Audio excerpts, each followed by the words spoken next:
Friends, let's talk some Torah. It's Parshat Vayakhel Pekude, two Torah portions that end the book of Exodus, the book of Shemot. With them, we come to the culmination of the first stages of our life as a people.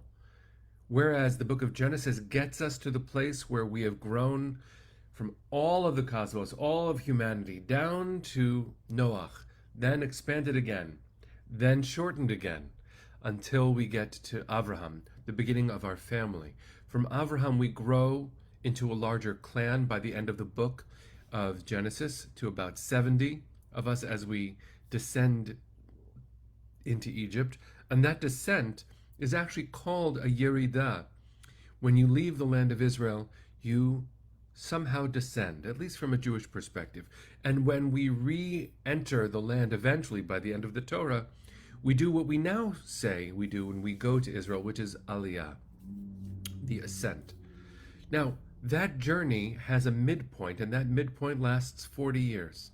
We're in the desert, but in the desert we become a nation. We go from being a family to being a nation. But the question is, in the Torah and in our lives today, what does it mean to be a nation that still feels and acts like family? Right now, there are a few dozen rabbis from New York who are traveling with UJA through Israel, meeting with thought leaders and political leaders with whom they do and don't disagree. Those rabbis within the group of colleagues that we are blessed to have as part of our New York Jewish world do and don't disagree often. But we travel as family, we work as family, we lead as family, and we march as family. And these rabbis who are representing us are also representing the kind of language that we at UJA are using as part of our Jewish global family. The struggles right now in the state of Israel, our homeland, are very similar, actually, to the struggles we feel at the very first stages of our life as a nation. Would it hold together? Would the center hold? You'll see, we know where this goes. In the text of the Torah, we travel and we fight within and we fight without. The hardest struggles are actually not the wars we fight. The hardest struggles are within family. Anyone who's been involved, either as a therapist or as a lucky recipient of therapy, I have been both of those, and probably will remain both until the end of my days, grateful the whole way for the gift of an outsider's sensitive perspective. What is it to see the journey of our people in the Torah? We get to the Jordan River, just about to cross over, and then 2.5 of our 12 tribes decide they don't want to go. What is it to be a people and a nation and a family all at once? Sometimes it's to struggle with the differences between us, but always to show up when needed. The 2.5 tribes that will remain on the eastern side of the Jordan pledge to show up when needed.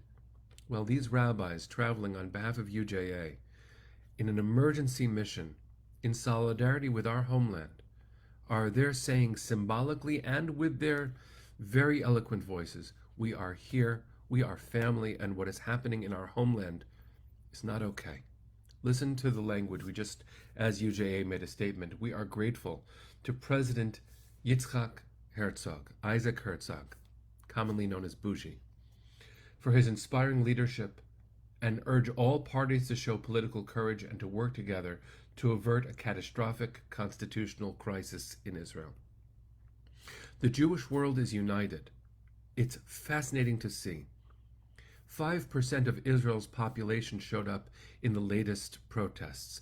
For months on end, every week, in many cities throughout Israel, you will see hundreds of thousands of people in the streets demanding of the current coalition to stop its reckless endangerment of Israeli democracy.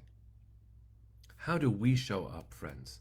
How do we show up as passionate Zionists who know that democracy requires checks and balances and not the reckless actions of an extremist coalition? This is our home. I will always face east. I will proudly wave the Israeli flag. When I fight for LGBTQ equality, as you can see this flag, it is an Israeli flag with pride colors. My heart beats toward east, always. That's what it is to be a passionate part of the Jewish world. To be part of our family is to always face east. Or if you're in a different part of the world, always to face Israel. Our ancient ancestral homeland and the modern stirrings of Jewish Renaissance demand not blind allegiance to a coalition. Any government will be imperfect. It demands allegiance to the people's aspirations. Read Israel's Declaration of Independence. Read the decisions of the Supreme Court over Israel's history. The Supreme Court is just as imperfect and also requires checks and balances. Every Supreme Court does. America is just as imperfect. The Supreme Court is a place of deep tension, but the institutions of the state require defense. And any endangerment of the institutions of the state has to be stopped. So, when we read the story of our people, Vayakhel Pekudei is very much about establishing an institution of the state, before there was such a thing, creating a sanctuary, which is the nexus point for the people and God, and that is where justice came from. We had questions we, the priests, the high priests, carried on their shoulders sacred gemstones in which were inscribed the names of the tribes. Wherever I go, I carry my people. And that high priest wore our names when they walked into the Holy of Holies to encounter God, asking questions that could not be answered anywhere else, sometimes in the innermost chamber of our people's function. Our names are carried by our leaders, or should be, because leaders are called to carry the people on their shoulders. And in fact, the high priest had one very specific garment, written about this recently. The garment is a robe, and on the hem of the robe are alternating pomegranate bell, pomegranate bell, pomegranate bell. It seems like a simple, ornate adornment, but actually the bells are supposed to ring, and the text of the Torah says, both in these parshiot and in an earlier one, was to save the life of the priests when they came into contact with power. That bell is supposed to remind the leader, the appointed leader, who they represent and who they are and before whom they stand. Any coalition is a human coalition. Any coalition, as urgently as they feel their mission, is supposed to represent the people. That is the gift and sanctity of democracy. It is only the least bad of all systems, but it represents the people's hearts, or must, and when it doesn't, it needs to hear about it.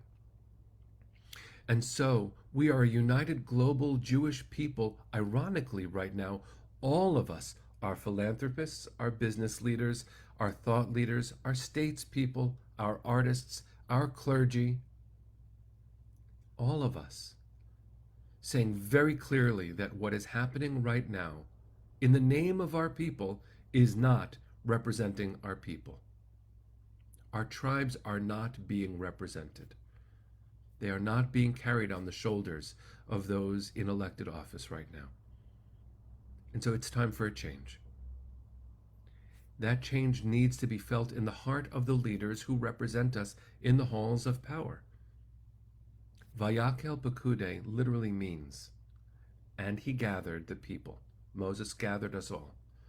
Pekudei means, and counted us. Well, when you count your people, you can't help but notice how many there are. And you wear that. You wear that on and in your heart. The high priest only had their job for a while. And then there was another high priest.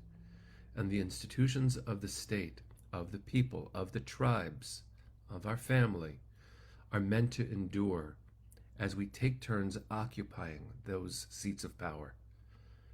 I bless our homeland, and I'm sure you do too, that it should feel in its heart not just the concern, but the legitimate rage and disappointment that the Jewish people feel right now, all across the world and throughout the state of Israel, in the way that it is conducting itself right now.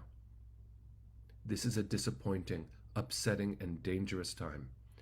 And leaders like President Herzog and the rabbis of UJA are making clear that we are unified in what we know needs to happen. And maybe a lesson from Purim could be helpful as we take our next steps forward. When Esther wasn't sure that she would be able to make the necessary change, her uncle, Mordechai, says, Mi yodea im la'et kazot higat. Who knows if it is precisely for this moment right now that you have arrived. And if you don't do this, someone else will. That's the part we don't usually talk about. But Mordechai says, help will come. It should come through you. If not through you, somebody else. Well, Vayakhel Pekudei tells us that we are a people that endures. We can endure in the desert. We can endure anywhere.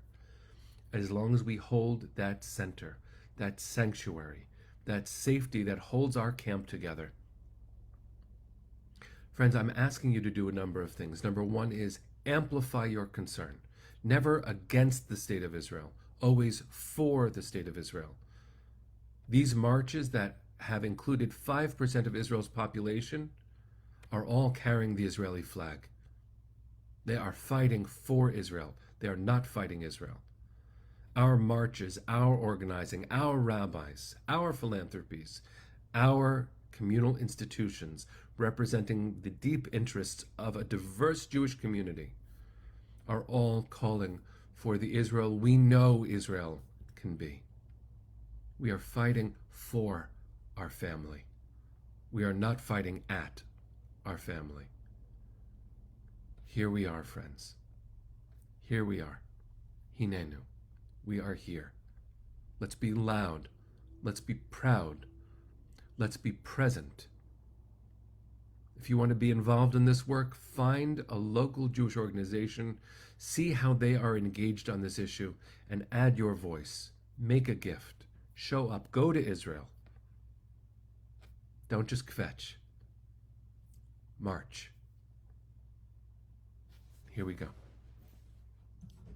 Sing our way into a good day.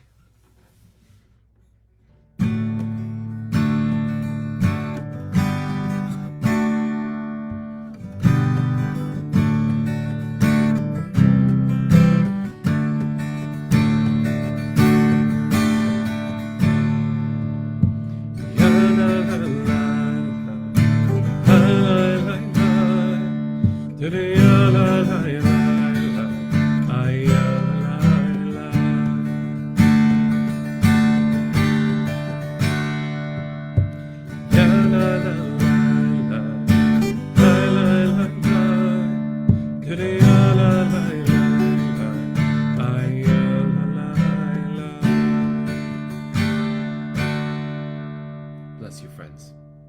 See you tomorrow.